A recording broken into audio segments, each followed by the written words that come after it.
Bonjour à tous et bienvenue dans notre espace de conversation. Cette chaîne d'information est dédiée à la rencontre avec des professionnels qui accompagnent les enfants et adolescents en situation de handicap. Nous allons rencontrer des professionnels de la santé, du secteur du médico-social et de l'éducation. Nous allons aussi rencontrer des usagers. Je suis Isabelle Moron, psychomotricienne. Notre objectif, c'est de vous aider à répondre à vos questions, que cela soit de l'ordre du professionnel et du personnel, et à réfléchir à l'importance de la qualité de vie au travail pour garantir la qualité des soins et l'engagement des professionnels. Je lance une nouvelle série de podcasts et de vidéos sur la thématique de la médiation. La médiation dans le soin, donc qu'est-ce que c'est? C'est une pratique ou une discipline par laquelle le soignant intervient pour permettre le suivi du patient en thérapie ou rééducation. Aujourd'hui, nous recevons Mélodie Kédadouche. Elle va nous parler de différents projets qu'elle a mis en place autour de la musique et de la danse pour permettre aux jeunes d'expérimenter, d'utiliser ces médiations. Nous allons aussi parler de la médiation avec le livre. Pourquoi? Parce que Mélodie a écrit un livre, Léo Lao, aux éditions On ne compte pas pour du beurre. Vous trouverez le lien de la maison d'édition dans les commentaires. Bonjour Mélodie et bienvenue dans ce podcast. On va commencer tout simplement par se présenter. Est-ce que tu pourrais nous dire quelques mots sur toi? Eh ben ouais, je m'appelle Mélodie, j'habite à Paris, je suis psychomotricienne, j'ai été diplômée à Marseille en 2016 à l'ISRP. Quoi dire d'autre? Ce que tu veux, voilà, ce que tu aimes, si tu fais du sport, des choses ce qui te paraissent intéressantes. Ouais, je fais du sport, je pratique le surf, les arts martiaux, et là je me suis mis au yoga depuis pas longtemps. Bon, enchantée, Mélodie. Enchantée, on Est-ce se que connaît un peu quand même. on se connaît un petit peu, effectivement, on a fait un petit bout de chemin ensemble, mais ça fait longtemps qu'on s'était pas recroisés quand même, c'est l'occasion. Justement, là, une des premières questions, c'était un petit peu aussi te demander pourquoi tu avais choisi ce métier de psychomotricien. Est-ce que tu avais pensé des études? Alors oui, j'ai choisi ce métier de psychomote pour diverses raisons. Dans un premier temps, je savais que je voulais travailler dans le milieu du soin. Alors il y a beaucoup de métiers dans le milieu du soin, tout simplement parce que ma mère est infirmière, libérale et du coup, j'avais envie de faire quelque chose qui s'en rapprochait, ça me donnait un petit peu envie. J'ai pensé à kiné dans un premier temps parce que kiné, en étant, sportive de haut niveau quand j'étais jeune, ça mêlait à la fois le soin et le rapport au corps. Donc j'ai commencé par préparer les concours de kiné, et au sein de ces préparations de concours de kiné, c'est là où j'ai découvert le métier de psychomotricienne et donc je me suis motivée, j'ai passé les concours qui ressemblaient fortement aux concours de kiné, donc j'en ai profité. Voilà. Tu es heureuse dans ce métier, c'était un choix qui te comble aujourd'hui. Voilà. Oui, oui, j'ai adoré déjà dans un premier temps les 3 années d'études. J'ai trouvé ça, passionnant. J'ai trouvé que entre la première et la troisième année, on avait tous un peu évolué. Alors forcément, en 3 ans, on évolue tous de toute manière, mais quand même, j'ai tellement appris pendant ces études que ça m'a quand même beaucoup chamboulée, beaucoup changé et puis aujourd'hui, en tant que psychomote, et dans ma profession, ça va, je suis ravie, je suis satisfaite pour le moment. Pour le moment. Justement, on va venir un petit peu sur ton expérience professionnelle. Est-ce que tu peux nous en dire un petit peu quelques mots sur l'expérience que tu as actuellement, avec quel public tu as travaillé? Oui, alors donc j'ai été diplômée en 2016, j'ai dit. J'ai travaillé d'abord dans un CESAD, donc j'étais à mi-temps puisque je faisais un master à côté, un master recherche, en santé, à, la faculté Pierre et Marie Curie. Donc j'ai travaillé dans un CESAD pendant à peu près 1 an et demi,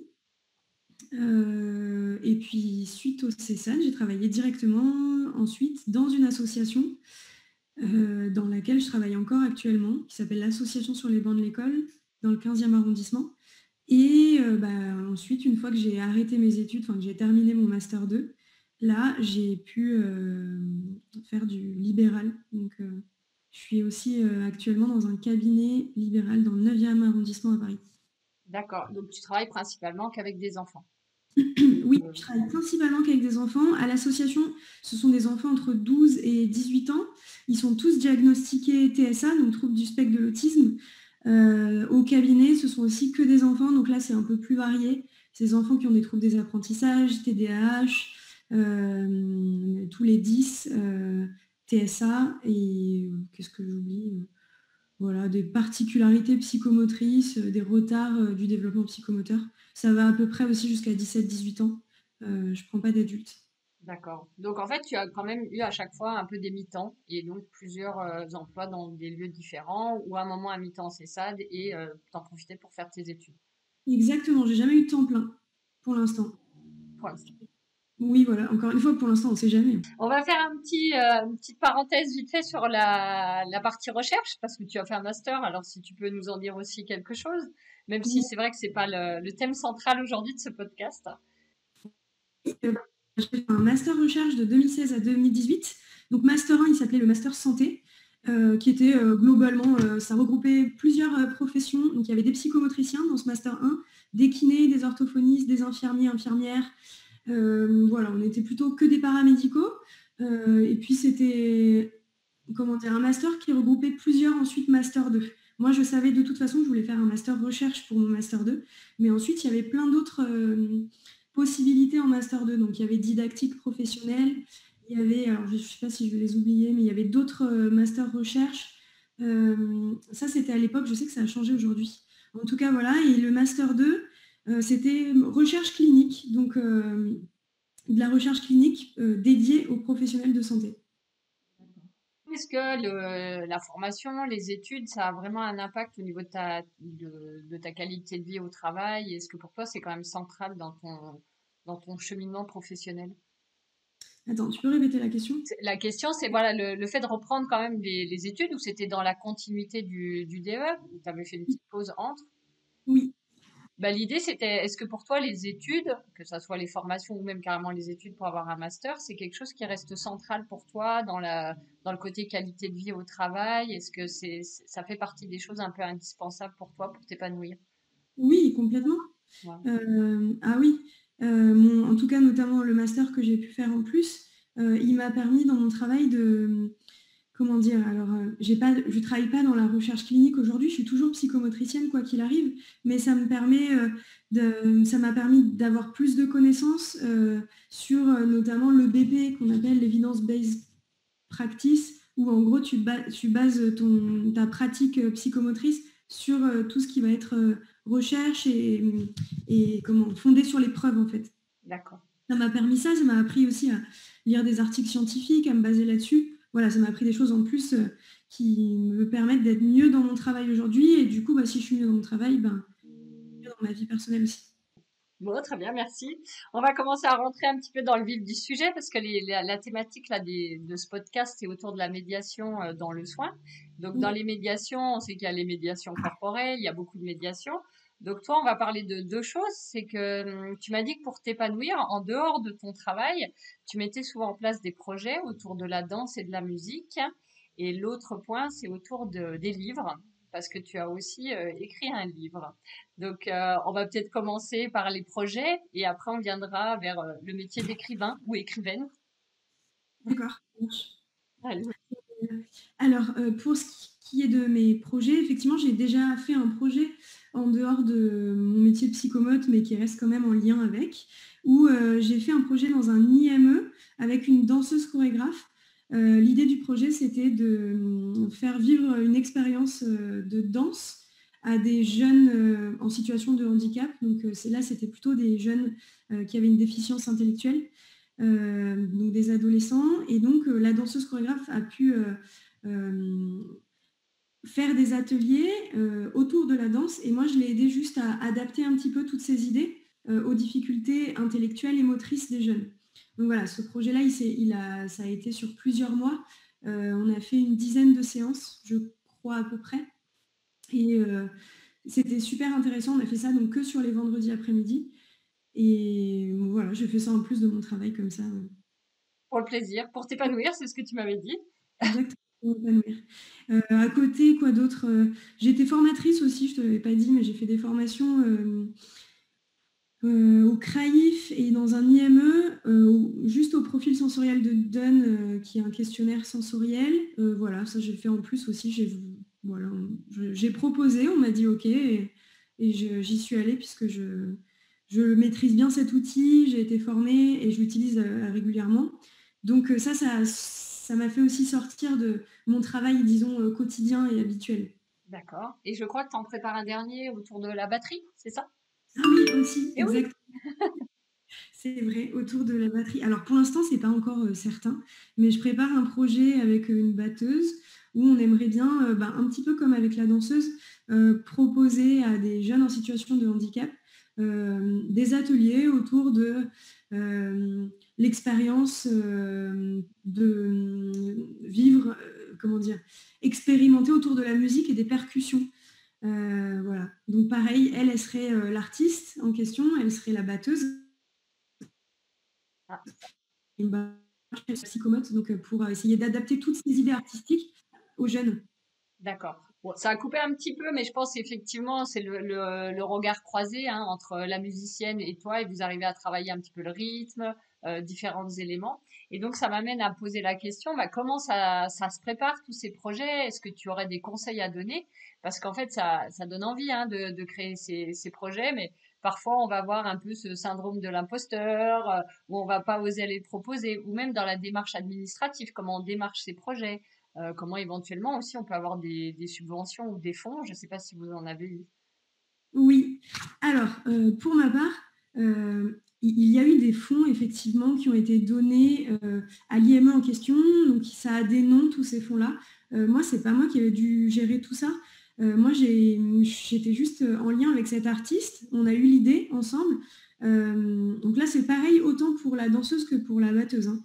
Donc cette idée de viens, on crée un projet, elle nous est venue. On s'est dit bah, qui contacter? Eh ben, on va aller contacter dans un premier temps le théâtre ou le lieu artistique pour proposer notre projet. Le théâtre a dit ah bah nous on est super intéressés justement, on travaille en lien déjà avec un IME. Donc là pour le coup le premier projet ben, on n'a rien eu à faire puisque c'est l'IME qui a demandé les fonds et nous pour le coup on a juste proposé le projet à la structure et rien d'autre. Donc j'avoue que j'ai pas trop eu du travail en plus dans tout ce qui est administratif, c'est pas moi qui ai géré ça du tout. Euh, C'est bien. Oser quoi, oser proposer. Ouais. Oser et dire bah, moi j'aimerais trop faire ça, j'ai le désir de proposer un projet. Et ben tantôt j'ai rien à perdre, au pire on me dit que c'est pas possible. Donc voilà, le seul conseil que je pourrais donner, c'est d'oser et de pas hésiter si on a vraiment envie de le faire. Vous avez quand même organisé un petit projet écrit, des choses comme ça pour le présenter. Vous envoyez ça aux structures, mais pas plus au final. Exactement, on a fait une seule page hein, de projet, et ensuite ils ont vu la page, ça les intéressait, et ensuite on a pu développer notre projet avec eux aussi, avec leur disponibilité horaire, avec les nôtres, et tout mettre en lien. Mais au début c'était assez flou. Notre projet il était surtout sur ce que je viens de te dire, mêler la psychomotricité à la danse. On est motivé, notre idée elle est autour de environ une dizaine de séances. Voilà, c'était vraiment sur une page. Bah, ça, c'est génial, hein, parce que des fois, on se met des freins, alors que là, quand tu dis finalement une page A4 et si on a des bons feelings avec des structures, on peut co-créer quelque chose, c'est quand même super parce que ça fait du bien. Ensuite, l'association, elle tourne autour de la qualité de vie au travail et le temps, c'est quand même quelque chose qui est compliqué. On a souvent tous dans nos bouches, j'ai pas le temps, je suis débordée, j'y arrive. Voilà, il y a cette notion de temps qui est quand même très compliquée. Donc, tu as repris tes études, tu avais un emploi, bon, et tu as mis en plus après derrière ces projets. Donc, voilà, comment tu t'arrives à gérer tout ça? Parce que ça demande du temps quand même. Alors ça, c'est sûr. J'ai la chance, pour le coup, d'être en libéral. Donc, j'ai le choix. Là, pour le coup, j'ai eu le choix de me prendre une matinée. Donc, j'ai une matinée de libre par semaine. Et cette matinée, du coup, elle est dédiée, alors pas du tout à la rédaction des comptes rendus, parce que j'ai déjà une après-midi dédiée à la rédaction de mes comptes rendus. Mais je parle vraiment, voilà, cette matinée-là, elle est dédiée à bah, ma vie soit ma vie professionnelle autre que psychomotricienne, soit ma vie personnelle, c'est-à-dire tous mes rendez-vous personnels ou autres. Donc voilà, j'ai une demi-journée par semaine qui me permet de faire ça. Et donc cette demi-journée m'a permis de mettre en place tous ces projets, notamment là pour la danse, pour les formations. J'ai pu former des personnes sur les lundis matins. Voilà. Super, finalement, on se dit qu'en une journée, une demi-journée pour la rédaction des bilans et une demi-journée, on t'arrive à créer donc des projets en plus voilà, qui te font du bien et qui en plus font du bien aux enfants que vous accompagnez. Donc là, ça va me faire rebondir sur une question que je pensais te poser après quand même, mais voilà, d'être obligé de mettre en place des parcours en dehors de son travail pour s'épanouir, ça pose un petit peu question quand même. Il manque peut-être quelque chose dans le soin traditionnel. Et je sais pas, hein, c'est une question. Donc, est-ce que toi, au niveau justement tu m'entends, au niveau voilà, dans le soin traditionnel, finalement, ouais, dans le soin traditionnel, finalement, qu'est-ce qui te permettrait d'être plus épanoui, parce que c'est vrai que toi, tu as cette chance-là de pouvoir le faire, d'avoir du temps, mais c'est pas donné à tout le monde. Donc, qu'est-ce qui manque finalement pour qu'on soit épanoui dans nos journées de travail pour toi? Alors pour moi, ce qui manque, ce serait de la reconnaissance. Euh, Selon moi, on n'est peut-être pas suffisamment reconnu dans ce qu'on fait. Ça, c'est d'un point de vue à la fois rémunération. Je trouve que par rapport à nos études et à tout ce qu'on fait, bon, ça c'est pour un peu tous les métiers du soin, Santé. de la santé, voilà. On le sait, on n'est pas assez reconnu. Donc pour être reconnu déjà, dans un premier temps, il y a la reconnaissance autour de la rémunération. Euh, Ensuite, parfois dans les structures ou à l'hôpital, on est peu, ça dépend lesquelles, bien sûr, mais on est peu en lien avec les parents, on est peu en lien avec les familles. Du coup, ça aussi, je trouve que ça montre un peu le manque de reconnaissance qu'on peut avoir. Je parle en tant que mes expériences personnelles, mais aussi tous mes collègues que j'entends autour de moi qui parfois ne sont pas directement en lien avec les parents et c'est plutôt le ou la psychologue qui va être en lien et parler de psychomotricité. Donc ça montre aussi un léger défaut de reconnaissance. Euh, oui, et aussi quoi d'autre Les je sais moyens, je pense qu'il y a les moyens. Est-ce qu'en institution, on nous laisse le temps, un petit peu des moyens pour réussir, ou même ne serait-ce qu'une salle? Des fois, c'est pas évident, c'est une pas. problématique qui revient. C'est vrai que j'avais pas de salle de psychomote. J'ai dû me battre au CESAD pour en avoir une. Au final, j'ai réussi à avoir une toute petite salle de psychomote qui devait faire 10 mètres carrés, mais c'est quand même pas suffisant pour une salle de psychomotricité. C'était mieux que rien, mais c'était pas suffisant. Et effectivement, oui, les moyens, les salles, le matériel aussi, on est quand même parfois assez limité. On doit fabriquer nous-mêmes des choses. Bon, ça, on arrive toujours à se débrouiller, mais quand même, euh, voilà. Ouais. Qu'est-ce qui manque aussi en tout cas, pour moi, je ne sais pas si ça manque, mais j'ai besoin aussi de changement. J'ai besoin de sortir un peu de ma zone de confort. Peut-être tu me reposeras ces questions-là après, je ne sais pas, mais Non, de changement. Après, si, je pense que c'est aussi une problématique qui revient dans les établissements où certaines structures accueillent de plus en plus des enfants avec des pathologies de plus en plus lourdes. Et que si on sort pas et qu'on fait pas des projets à l'extérieur, effectivement, c'est quand même c'est des suivis qui sont lourds et ça nous prend beaucoup d'énergie. Il y a peut-être ça aussi. oui, Comment on équilibre le public dans les structures? On peut pas gérer que des cas complexes toute la journée, quoi. exactement. Et d'ailleurs, dans les structures comme des IME, parce que c'est ceux avec qui je suis le plus en lien, ils font beaucoup de sorties, beaucoup d'activités et je trouve ça super à la fois pour les jeunes et pour les professionnels qui eux aussi peuvent du coup travailler en équipe, sortir aussi de leur salle de psychomote avec des séances en individuel qui peuvent être parfois complexes et travailler plus dans le quotidien, à l'extérieur. Enfin voilà, moi je trouve ça bien aussi de sortir de nos zones de confort et de nos habitudes en fait. En tout cas, on voit qu'il y a des difficultés, mais que tu as trouvé des solutions pour t'épanouir. À voir si ces solutions peuvent pas rentrer dans les institutions. On essaiera, on croise les doigts. On va parler d'une autre médiation que tu utilises, c'est le livre. Donc, est-ce que tu pourrais me dire comment tu utilises le livre en séance de psychomotricité? Alors, j'avoue que le livre en séance de psychomotricité, je ne l'utilise pas à chaque séance du tout. C'est même plutôt assez rare, pour tout te dire. Voilà, parfois je peux l'utiliser si vraiment ça intéresse l'enfant. si ça part de son intérêt et que je vois qu'il se dirige directement vers un livre, et ben là, on va l'ouvrir ensemble.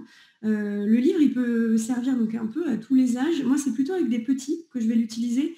Notamment, moi, je travaille beaucoup avec des enfants autistes, donc TSA, et ces enfants-là, bah, notamment pour travailler sur le pointage, sur le fait de partager quelque chose, juste une activité à deux et d'être en lien avec cet enfant. Donc le livre, ça peut créer aussi juste du lien, le regard, et puis après tout ce qui va être cognitif, la connaissance des couleurs, langage, connaissance des mots, des formes. En fait, on peut travailler beaucoup de choses avec le livre, donc c'est assez large. Mais moi, en tout cas, je l'utilise plutôt avec des plus jeunes. Ouais. Bon, c'est super. Après, il y a aussi des histoires. Je ne sais pas si tu utilises les histoires, les contes orales sans forcément le livre comme médiateur. Non, pas forcément. J'utilise pas le compte oral. Par contre, je peux, donc ça c'est pour des plus grands, proposer d'inventer une histoire. Donc que l'enfant invente lui-même une histoire, fasse ses petits dessins et écrive. Ça notamment pour les enfants avec qui je fais de la rééducation de l'écriture, et qui ont un manque d'intérêt assez certain pour l'écriture, j'imagine que tu dois connaître. Et du coup, pour essayer d'intéresser et de rendre l'activité un petit peu plus fun, un petit peu plus sympa, je vais passer par la médiation et effectivement écriture, mais inventer une histoire autour du conte, autour de l'histoire, avec un début, une fin. Ça fait travailler plein de choses. Le graphisme, mais aussi planifier ce que tu vas dire, planifier ton histoire, rester concentré. Euh, voilà. Et sa pensée, effectivement, c'est super. Et la créativité. C'est Exactement. super intéressant. Voilà.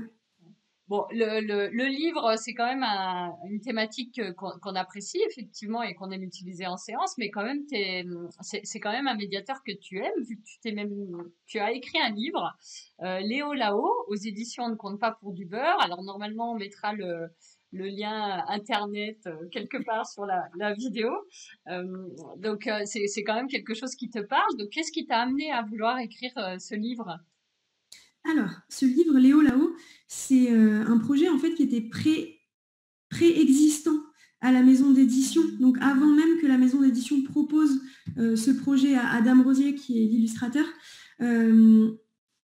on a eu cette idée avec Adam un jour on écrira un livre pour enfants ensemble. Un peu comme un rêve, des fois on dit des choses et puis on ne les fait pas toujours forcément, quoi, hein. Et en fait, quand on s'est dit on va écrire ce livre ensemble un jour, on le fera. À partir du moment où la maison d'édition a proposé à Adam, on aime bien tes dessins, est-ce que tu serais d'accord d'être notre illustrateur? Adam, il a dit ok, mais par contre, ce sera avec Mélodie, puisque moi, j'ai ce projet depuis très longtemps. Donc voilà d'où c'est venu et comment ça s'est déroulé. Et donc, comme on nous a proposé d'écrire ce livre, du coup, j'ai accepté. Et donc, j'ai travaillé ensuite autour du thème de visibiliser un enfant neuroatypique, parce que ça allait aussi avec les thèmes que porte la maison d'édition. Donc, voilà, on a choisi ce thème en particulier aussi pour cette maison d'édition qui allait, avec qui on a les mêmes valeurs. Est-ce que tu veux justement expliquer un peu plus l'histoire de Léo? Oui, alors l'histoire de Léo, c'est un enfant qui est neuroatypique. On ne sait pas, on ne donne pas exactement de symptômes, on ne dit pas forcément qu'il est autiste, on ne dit pas forcément qu'il a une hyperactivité, qu'il a un trouble des apprentissages, qu'il est anxieux. On ne dit pas tout ça. L'idée, pas d'étiquette, l'idée c'est pas de décrire ses symptômes, bien que des fois dans certains livres ce soit intéressant d'avoir aussi cette connaissance-là. Là, l'idée c'est pas du tout ça, c'est de visibiliser cet enfant qui a des particularités sensorielles, qui a des hypersensibilités, qui exprime ses émotions à la première personne, sans forcément chercher à expliquer et décrire tous ces symptômes de manière bien médicalisée. Voilà, donc ce qui est assez rare quand même dans la littérature jeunesse, c'est que souvent, quand on parle d'un enfant qui a un handicap ou qui a des difficultés, on va souvent tendance à vouloir être dans la description de chacune de ces difficultés pour qu'elles soient aussi acceptées, entre guillemets, par les autres. Là, ce n'est pas du tout le principe. Le principe, c'est que n'importe quel enfant puisse s'y reconnaître, n'importe quel adulte. Et puis si on ne s'y reconnaît pas, on peut reconnaître quelqu'un qu'on connaît. D'accord. Et justement, est-ce que tu l'as présenté un peu aux parents qui viennent au cabinet en libéral ou dans les structures? Est-ce que tu as eu des retours? Alors, ma réponse, elle va peut-être te décevoir, mais pas du tout. J'ai pas du tout T'as pas osé? moi, en fait, j'ai pas du tout voulu mêler ce projet-là à mes patients, à leur famille. J'ai eu par contre, un enfant, un patient à moi qui a été, lecteur sensible parce que du coup, j'ai pris plusieurs lecteurs et lectrices sensibles, à ce thème-là, qui ont été des relecteurs. Donc j'ai un patient qui l'a lu, qui s'est reconnu dans l'histoire, qui m'a donné quelques infos, il a 6 ans. Et dans ces infos-là, j'ai pu changer un petit peu mon histoire. Donc ça, j'en ai eu plusieurs comme ça.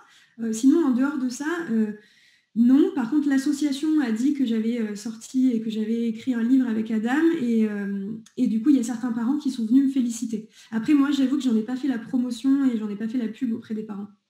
Et t'aimerais pas justement quand même plus tard avoir des retours? Comme ça on peut Euh, voilà. bah,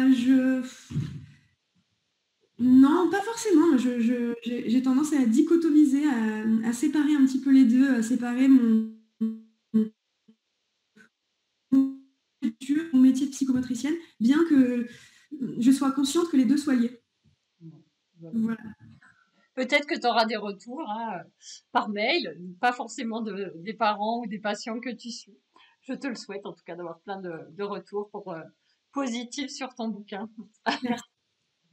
Et justement, cette expérience d'écrire un livre, parce que donc on parlait un peu du syndrome de l'imposteur, qu'est-ce que ça t'a apporté personnellement, hein, cette expérimentation de travailler aussi avec une maison d'édition, de travailler avec quelqu'un qui fait des dessins, des illustrations, c'est hyper riche parce que ça fait du bien quoi. Bah oui. Qu'est-ce que ça m'a apporté? Bah, ça m'a apporté une toute nouvelle expérience puisque dans nos métiers, c'est pas du tout ça qu'on fait. Ça m'a apporté l'expérience de devoir inventer, devoir créer, devoir imaginer un personnage, devoir aussi travailler. Alors ça, on travaille déjà en équipe, mais devoir travailler donc avec une maison d'édition, avec les valeurs de la maison d'édition qui m'a relu et qui parfois il fallait un petit peu modifier le texte. Travailler aussi en lien avec cet illustrateur où on a vraiment travaillé à deux pour le coup. Euh, voilà, ça m'a juste apporté une nouvelle expérience et du coup, bah, plein de nouvelles connaissances. Et tu vois, mais de travailler avec un illustrateur, ça te donne pas envie justement quand on parle des troubles du graphisme, t'as pas pioché des idées en disant ah ça serait génial pour avec tel enfant, je vais faire ça ça ça ou je vais voir. Non. Si, complètement. Si, si. Ah oui, oui, ça pour le coup, bah, de toute façon, toute nouvelle expérience, mais à chaque fois, m'apporte pour mon travail au sein du cabinet ou de l'association. Complètement au niveau du graphisme, plus au niveau de l'écriture, un petit peu comme je te le disais, là, je fais des petits... Pour travailler le graphisme, maintenant, j'essaye d'inventer des histoires avec les enfants. Je passe pas trop par la médiation livre, un petit peu, mais c'est pas vraiment ça, mais plus par inventer, créer avec l'enfant et passer par l'imagination pour travailler au final plein de domaines qui sont hyper concrets, hein, notamment le graphisme, l'attention, la planification, voilà. Ça rejoint une des questions donc, que je voulais te poser, c'était quel était l'impact de notre vie perso sur notre vie professionnelle. Donc là, on voit bien que tes expériences que tu fais en dehors de ton travail ont un réel impact sur tes suivis. Voilà. Et quel est l'impact, par exemple, de ton travail sur ta vie perso? C'était un peu une des questions. Oui, d'accord. Alors effectivement, pardon, pour rebondir juste sur ce que tu disais avant, la vie perso sur mon travail, effectivement, la vie perso, c'est par exemple tous les projets que je fais à l'extérieur, les livres et tout ça, mais c'est aussi toutes les médiations corporelles que je peux pratiquer, tout le sport que j'ai pu faire dans ma jeunesse. Alors, j'utilise pas purement la même médiation, mais ça me sert dans ma connaissance corporelle pour travailler auprès des enfants et toutes les nouvelles expériences que je fais. Là, je viens de commencer le yoga. Je suis débutante en yoga, ben, je commence à reprendre des petites choses avec les enfants au sein de mon travail. Donc je rebondis juste là-dessus. Et sinon, ben, l'impact de mon travail sur ma vie perso, bah, ça va être pour moi principalement l'impact émotionnel où en fait être bien dans ton travail, c'est aussi quand tu rentres chez toi le soir où bah, aussi se sentir bien, se sentir à l'aise et d'être dans des émotions plutôt positives. Euh, après, c'est assez large comme question. Mais en tout cas, pour nous, c'est quand même un peu lié. On a du mal à. C'est pas si simple que ça de dire d'un côté il y a le travail, de l'autre la vie perso, il y a des fois, ça s'en mêle. En tout cas, dans les conseils, je pense que tu peux donner, encore un, c'est de faire en sorte de continuer à avoir des activités en dehors, de faire du sport, d'être toujours à la découverte d'expériences, parce qu'on sait que cette vie-là, un peu créative, va venir nourrir notre travail aussi. Enfin, Complètement. Ah oui, moi, ça nourrit mon travail en tout cas. alors, je regarde. Ensuite, là, j'ai une dernière question que je pose à tout le monde. C'est que donc, Oui, dans notre association, on est vraiment là pour accompagner tous les professionnels qui accompagnent les enfants et adolescents en situation de handicap, que ce soit donc dans le santé, médico-social ou l'éducation. Et on pense, nous, qu'il y a 4 axes très importants pour permettre la qualité de vie au travail. C'est renforcer le dialogue interprofessionnel, permettre un mieux-être personnel, trouver un équilibre vie privée, vie professionnelle et redonner du sens dans nos pratiques professionnelles. Donc en fait, voilà, pour nous, c'est indissociable. Donc je voulais savoir un petit peu ce que ça t'évoquait, ces piliers. tu peux me répéter une fois parce que du coup, il faut Voilà. que... C'est renforcer le dialogue interprofessionnel, Oui. permettre un mieux-être personnel, trouver un équilibre vie pro, vie perso et redonner du sens. Voilà. Qu'est-ce que ça m'évoque? Bah ça serait bien, comme tu disais tout à l'heure, ce serait bien que les structures, elles prennent ça en considération. Parce que toi, tu le fais déjà, en fait. Quand je t'écoute et tout ça, tu es déjà en train de faire en sorte d'avoir des espaces pour toi perso, de redonner du sens en faisant des expériences, des projets. Tu vas mettre du sens dans ton travail, même si c'est en dehors. Le dialogue interprofessionnel, le fait de travailler en équipe avec une maison d'édition et tout ça. Donc, toi, tu le fais déjà, en fait. Donc, ça te parle énormément. Mais par contre, Oui, c'est une initiative personnelle. Toi, tu oui, aimerais que ça soit des initiatives voilà, qu'on exact. soit soutenu, que ce soit en libéral ou en structure, qu'on ait vraiment ce regard-là, quoi, qu'on soit pas obligé de nous le faire nous tout seuls. Oui, exactement, parce que malgré tout, ça demande une certaine énergie. Je te disais, bah oui, j'ai du temps, je me laisse une demi-journée par semaine pour faire tout ça, mais n'empêche que c'est une demi-journée par semaine de mon temps personnel. Et si c'était inclus au sein d'une structure ou même au sein d'une activité libérale ou n'importe, quand tu travailles à l'hôpital, si c'était inclus dedans, eh ben, on n'aurait pas cet effort en plus à faire sur notre temps personnel. Et du coup, bah, ce serait vraiment l'idéal. Donc oui, ça me parle, enfin les 4 me parlent vraiment. Et oui, oui, oui. Mais non, puis ça serait génial que ça soit inclus, effectivement, que ça soit en libéral ou en structure, parce qu'on sait que ça aurait un impact sur la qualité des soins, qu'il y aurait moins de burn-out, moins de fatigue et tout ça. Bon, bah super. Euh, on va arriver à la fin. Donc, est-ce que tu veux rajouter quelque chose pendant cet entretien? Euh, non, rien de particulier. Je suis pas, enfin, j'ai pas des conseils à donner. Je pense que je suis pas la meilleure en conseil du tout. Je pense que chacun fait ce qu'il peut et c'est déjà très bien. C'est tout ce que j'ai ajouté. Et après, je trouve que votre projet, il est super top. Voilà. Merci beaucoup. Merci beaucoup. Et si, justement, on parlait de l'importance de la transmission. Donc, je pense qu'on a tous des choses à transmettre les uns aux autres et c'est un peu à travers ces podcasts aussi. Et je suis sûre que ça intéressera beaucoup de monde, ce sujet sur l'écriture, la créativité. Est-ce que tu as d'ailleurs une petite citation ou un mantra que tu voudrais nous partager qui t'aide un petit peu dans ton quotidien pour avancer? J'en avais noté une. C'est Simone de Beauvoir, puisque je suis assez inspirée par toutes les femmes. Et du coup, c'est le désir qui crée le désirable et le projet qui pose la fin. Vas-y, redis cette fois, c'est à moi de te faire répéter. C'est le désir qui crée le désirable et le projet qui pose la fin. Ah, bah, c'est intéressant ça. Je laisserai processer. Voilà, voilà. Non, en tout cas, on sent bien que c'est voilà, oser dans tes conseils, c'est oser, ne pas se mettre de barrières. Et moi, ce que j'ai beaucoup apprécié dans cette interview, c'est que souvent on se met, je pense, des barrières parce qu'on est très exigeant. Et finalement, on peut peut-être voir petit pas par petit pas comment on pose des projets. Voilà, quand tu dis une feuille A4 et il y a un projet qui se met en place, il y a un côté rassurant. Et je pense que c'est super. Merci beaucoup De rien, merci à toi. et à très bientôt. À bientôt. Si vous cherchez des informations, des notes, des références en lien avec ce podcast, allez directement sur le descriptif de celui-ci. Si vous souhaitez me contacter pour me parler de mon travail, me proposer de nouveaux sujets ou me présenter des invités, vous pouvez me contacter directement via le site internet de notre association www.ecosocial.fr. www.solairlab.org. Solaire, lab, SOLAIRLAB.org. Si vous appréciez tout ce travail, si vous souhaitez m'aider, n'hésitez pas à vous abonner, à mettre des mots doux dans les commentaires, à partager sur vos réseaux sociaux et à mettre 5 étoiles quand c'est possible. C'est vraiment important, cela donne le moral, cela nous aide à nous faire connaître et à faire connaître l'association. En tout cas, je vous dis à très vite pour un nouvel épisode.